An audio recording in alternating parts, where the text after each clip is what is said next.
Ya, kita harapkan dari dua pesan yang saling sahut-sahutan ini itu tidak berlanjut kepada masalah kerusuhan atau keamanan di Indonesia. Kita ingin tetap aman-aman saja, meskipun nampaknya hari ini tidak baik-baik saja.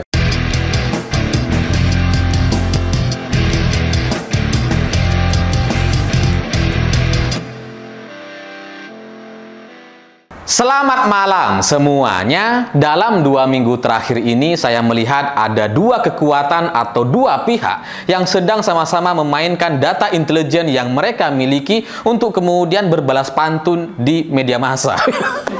Jadi seperti ada dua kekuatan yang kemudian sama-sama mengirimkan pesan secara terbuka kepada lawannya.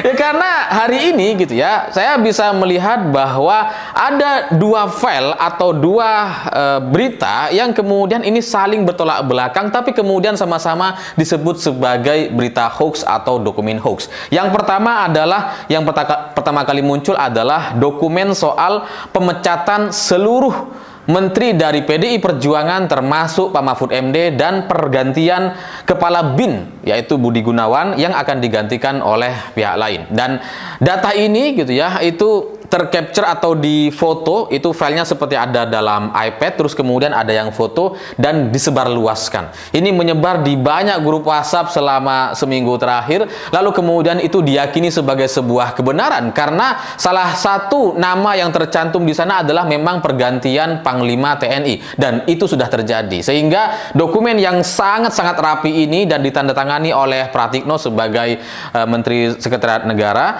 itu kemudian dianggap sebagai sebuah dokumen hoax katanya. Itu nggak pernah ada.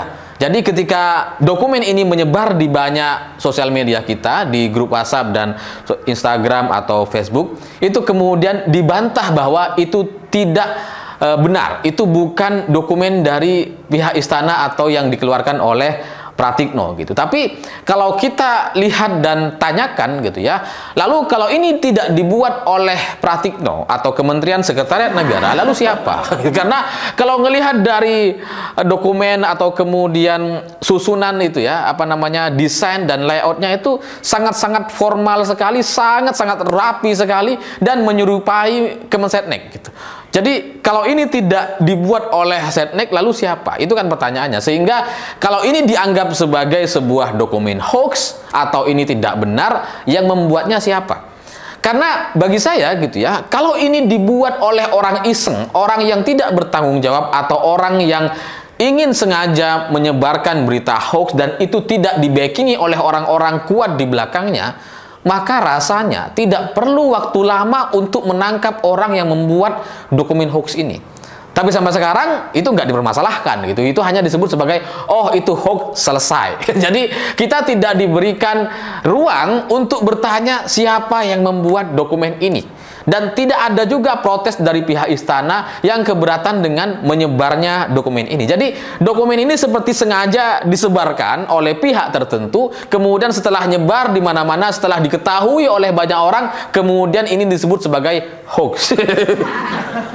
Itu satu, dokumen yang pertama. Lalu dokumen yang kedua yang berseberangan atau seperti memberikan kode pesan perlawanan terhadap dokumen dari Setnek atau dari Pratikno ini, yaitu adalah dokumen sebuah e-book dari Tirto, dari media Tirto. Judulnya Lupakan Netralitas, Korbankan Teman Sejawat. Itu judulnya. Jadi dari cover yang kemudian menyebar di banyak grup WhatsApp hari ini, itu saya sudah baca, saya sudah download dan sudah saya simpan gitu ya. Itu memuat nama-nama petinggi Polri yang dianggap terlibat dalam apa namanya, upaya-upaya pemenangan salah satu capres tertentu. Ada banyak nama di instansi Polri, dan kemudian nama-nama ini gitu ya, itu ditulis dengan sangat lengkap dan jelas sekali nama-namanya. Sangat runut, sangat detail gitu ya. Jadi bagi saya, kalau ini dilakukan oleh pihak yang tidak tahu sama sekali soal politik atau di tingkat elit, rasanya tidak mungkin bisa membuat dokumen sedetail dan selengkap ini. Ya karena pengetahuan atau referensi masyarakat awam seperti saya gitu ya, nggak akan terlalu banyak kenal nama-nama yang disebutkan di dalam dokumen-dokumen ini. Apalagi sampai kemudian begitu lengkap dan begitu banyak sekali. Dan selain itu, kalau dokumen ini sengaja dibuat oleh orang yang iseng atau bukan dari pihak Tirto atau bukan dari pihak-pihak tertentu yang punya motif-motif politik atau pesan-pesan intelijen tertentu gitu ya, rasanya tidak akan seberani ini. Karena nama-nama petinggi Polri yang disebutkan dalam dokumen ini itu adalah petinggi-petinggi yang secara kewenangan, secara jabatan mereka punya kekuatan yang sangat-sangat luar biasa besar. Ini tingkatannya bukan Kapolsek ini tingkatannya udah jenderal berbintang semua. Sehingga rasanya gitu ya, kalau ada orang kemudian menyebut atau membuat dokumen ini untuk hoax atau untuk sekedar untuk iseng atau untuk kampanye negatif, sekedar untuk bikin konten dan menyebar-nyebarkan isu, rasanya tidak akan ada orang yang seberani itu. Sehingga dokumen ini nampaknya memang dibuat oleh pihak tertentu untuk membalas dokumen yang sebelumnya muncul di media atau menyebar di banyak media sosial yang disebutkan dari Kementerian Sekretariat Negara.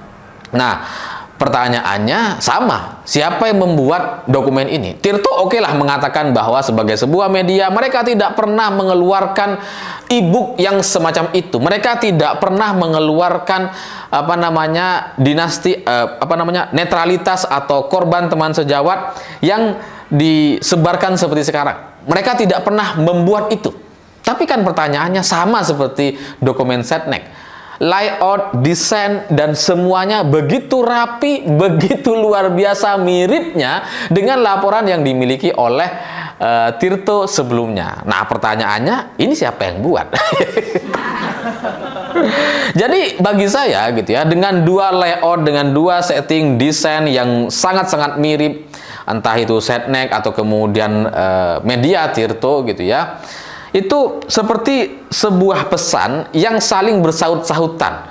Yang pertama adalah pesan ancaman untuk memecat semua menteri-menteri dari PDI Perjuangan, termasuk Pak Mahfud dan kemudian Nadiem Makarim, termasuk setelah itu adalah Kepala BIN, untuk dipecat semuanya karena Kepala BIN dianggap dekat dengan Ibu Megawati gitu ya, sehingga ini dianggap orang-orangnya Ibu Mega, kemudian ini pengen dipecat. Itu ancaman yang bisa kita baca ketika dokumen dari Setnek yang dianggap sebagai dokumen hoax itu menyebar di media sosial kita. Lalu dari media Tirto gitu ya, dokumen e-book dari media Tirto yang kemudian sekarang juga menyebar di banyak grup WhatsApp kita, itu seperti sebuah pesan balasan bahwa kami juga punya data, bahwa data-data kelompok oknum-oknum tertentu dan elit-elit tertentu yang kemudian ikut terlibat, ikut andil dalam permainan politik instan atau tidak bisa netral di Pilpres 2024, mereka juga sudah pegang data-datanya, dan ini kemudian mereka keluarkan sebagai sebuah pesan. Kalau kamu bisa mengancam gitu ya, memecat semua menteri dari PDI Perjuangan, maka data ini akan juga dikeluarkan. Jadi seolah-olah ada pesan yang saling bersaut-sahutan di media kita secara terbuka antara dua kekuatan yang sama-sama punya data-data intelijen. Nah, pertanyaannya gitu ya, ini mau sampai kapan gitu? Kalau ini yang terjadi gitu ya, kita jadi tidak bisa membedakan lagi mana yang hoax, mana yang bukan. Karena saya sangat yakin bahwa dari dua dokumen yang menyebar hari ini, itu tidak akan pernah ketahuan siapa pembuatnya. Karena di balik ini semua adalah orang yang memang punya kekuatan, yang memang punya sumber yang tidak terbantahkan. Nampaknya gitu ya, atau ini sengaja dibuat untuk ya sekedar untuk bermain pesan-pesan di media kita. Dan terlepas dari apapun yang akan terjadi nantinya, bagi saya ini menjadi tidak sehat jadinya gitu ya, karena masyarakat dibuat bingung gitu. Ya meskipun nggak semua orang berpikir dan kemudian concern dengan dokumen ini gitu. Saya juga yakin bahwa nggak ada yang menyadari bahwa dari dua dokumen ini saling bersaut-sautan atau saling berbalas pesan, saling berbalas ancaman. Tapi kan yang terbaca kira-kira seperti itu. Yang satu mengancam semua menteri dari PDI Perjuangan termasuk Kepala BIN akan dihapus atau di-reshuffle, diganti semua. Sementara dokumen satunya lagi dari media Tirto seperti ingin memberikan ancaman balasan bahwa kalau sampai terjadi sesuatu yang tidak netral, maka semua nama-nama ini juga akan disikat. Kira-kira seperti ini gitu. Jadi ya kita berharap sebagai masyarakat Indonesia, kita berharap agar Pilpres 2024 menjadi Pilpres atau pemilu yang normal, bukan sesuatu yang luar biasa, sehingga kemenangan dan kekalahan dapat kita bisa terima bersama-sama gitu ya, tanpa kemudian terjadi kerusuhan-kerusuhan dan perlawanan-perlawanan di tingkat bawah. Meskipun hari ini nampaknya ada dua kekuatan yang saling berbalas ancaman, dan situasi ini akan menjadi lebih buruk nampaknya kalau sampai terjadi aksi-aksi yang tidak netral ke depannya. Jadi dokumen yang muncul sekarang dan kemudian disebut sebagai hoax oleh pihak Tirto, dan Tirto tidak mengeluarkan dokumen ini gitu ya, mengklaim bahwa tidak pernah mereka buat e-book seperti itu.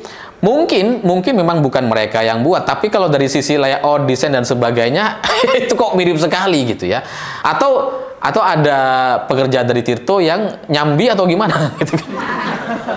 Ya kita nggak ngerti lah, tapi ya kita harapkan dari dua pesan yang saling sahut-sahutan ini itu tidak berlanjut kepada masalah kerusuhan atau keamanan di Indonesia. Kita ingin tetap aman-aman saja, meskipun nampaknya hari ini tidak baik-baik saja. Karena kalau kita melihat soal netralitas, soal oknum-oknum tertentu yang kemudian mendatangi kantor-kantor PDI Perjuangan, melakukan semacam intimidasi atau nakut-nakutin dan sebagainya, pencopotan baliho di mana-mana, itu menunjukkan memang arah pemilu atau Pilpres 2024 tidak akan berjalan normal seperti biasanya. Apalagi kemudian saya juga agak khawatir ketika ada pihak oknum dari Polri yang nampaknya ini tingkat Kapolres gitu ya, yang secara diam-diam menyampaikan cerita kepada media, dan kemudian mengungkap satu cerita bahwa memang ada pemasangan baliho-baliho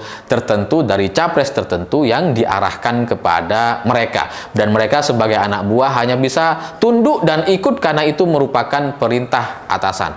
Nah, kalau ada orang yang kemudian berani terbuka di media, dan ini bagi saya adalah sebuah keberanian yang luar biasa, meskipun orangnya nggak muncul. Tapi keberanian seorang oknum Polri ini kemudian muncul di media atau menyampaikan, mengabarkan kepada pihak media, ini adalah sesuatu yang luar biasa yang harus kita ingat bahwa ini hanya soal waktu saja bagi mereka untuk membongkar dan menyampaikan perlawanannya secara terbuka. Dan kalau ini yang terjadi, ya kembali ke seperti yang awal saya sebutkan tadi, nampaknya arah untuk soal keamanan dan kemudian pemilu yang tidak normal di 2024 nanti itu akan membuat kita menjadi sama-sama tidak nyaman. Ya semoga sama-sama dihentikan, semoga tidak ada lagi upaya-upaya tidak netral dari para pejabat kita, dari pemerintah kita, supaya ke depan tidak ada perlawanan-perlawanan atau saling berbalas ancaman seperti ini. Karena kalau dua kubu, dua pihak saling berbalas ancaman seperti ini, itu akan merugikan kita semua gitu. Tapi ya terserah bagaimana Presiden menyelesaikan permasalahan ini, dan saya yakin pesannya sudah sama-sama sampai. Dari pihak Setnek yang diklaim sebagai hoax itu juga sudah sampai kepada banyak pihak bahwa itu seperti sebuah ancaman kepada PDI Perjuangan, semua menteri dan termasuk Kepala BIN. Dan sekarang dari Ibu Tirto itu juga semacam sebuah perlawanan balik bahwa ini juga bisa mereka buka dan mereka bisa sikat semuanya. Karena ya sekali lagi gitu ya, di Pilpres 2024 ini hanya soal pertandingan biasa saja seharusnya. Jadi kalau misalkan ada orang-orang, pihak-pihak tertentu yang tidak bisa bersikap netral, itu justru akan merugikan mereka semua. Karena pemerintahan Pak Jokowi akan selesai tahun 2024. Kalau mereka tunduk dan ikut patuh dengan arahan-arahan pemerintah atau oknum-oknum tertentu, mereka nggak akan aman 5 tahun ke depan siapapun yang akan terpilih. Karena di 5 tahun mendatang tidak ada nama Jokowi di Pilpres 2024. Tidak ada nama Jokowi sebagai pemenang di Pilpres 2024. Bahwa ada Gibran sebagai cawapres, iya. Tapi sekuat apa posisi cawapres di Indonesia? Saya pikir itu tidak akan pernah bisa melampaui capresnya kalau presidennya tidak memberikan ruang apa-apa. Dan itu yang bisa kita lihat selama 5 tahun terakhir. Saya pikir itu. Terima kasih sudah menonton. Begitulah kura-kura.